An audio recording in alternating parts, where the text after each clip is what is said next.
What's up, everybody? All right, so let me get there. Got an oil leak on a Suburban, and I wanted to show you what it is. If you ever see an oil leak at the back of the motor leaking off of the starter, or it drips off of the starter bolts and all, especially if you shut it off for a little bit, most of the time it's this right here, and it's between the engine and transmission.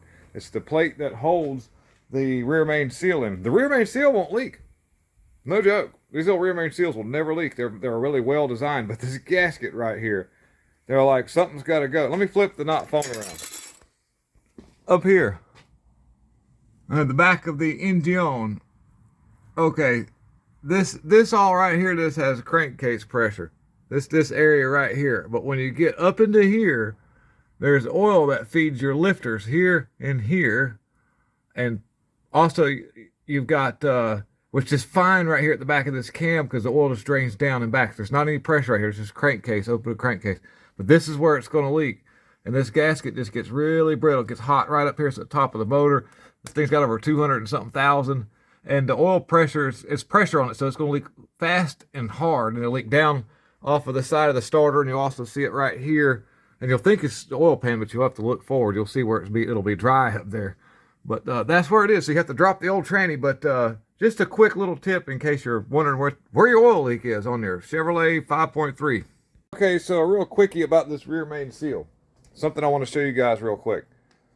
If you look really, really close, it'll be hard to see because of this. My camera's scratched all up because of me doing all this stuff. On the seal, it says this side out. So keep it, look for that. There'll be writing on there. I wish I could get it to show in the picture here. But one side goes in towards the crankcase, one side goes out. And on the rear main seals that you'll buy aftermarket, it'll have it indicated on there in a real fine, small writing. So just look for that. And a quick little tip, too, when it comes to installing this seal. And what I've done seems a little out of step, but I'll explain. The cover has been on. I've installed it before I have installed the seal for one reason only, because I can pick up on the cover a little bit and set it down on the sealer that's right there, instead of pushing it back and mashing all the sealer back, because you want to try to reseal these little corners.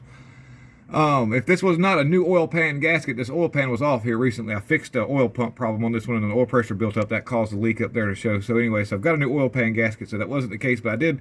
If it was the original one, I would put a bead of sealant across the bottom right here just for the heck of it and to hope for the best. But what I'll do is install the seal after I get all the bolts in. I won't tighten them. I'll just get them just barely to touch. And then I'll put the seal in, and that'll help center the cover up. Then I'll tighten the perimeter bolts. Then I'll tighten the oil pan bolts to keep from pulling the cover too far down one way. Okay, all right. Thank you for that, tuning in, clicking on this. You Will Fix It team, guys. You're awesome. I'm out. Bye-bye.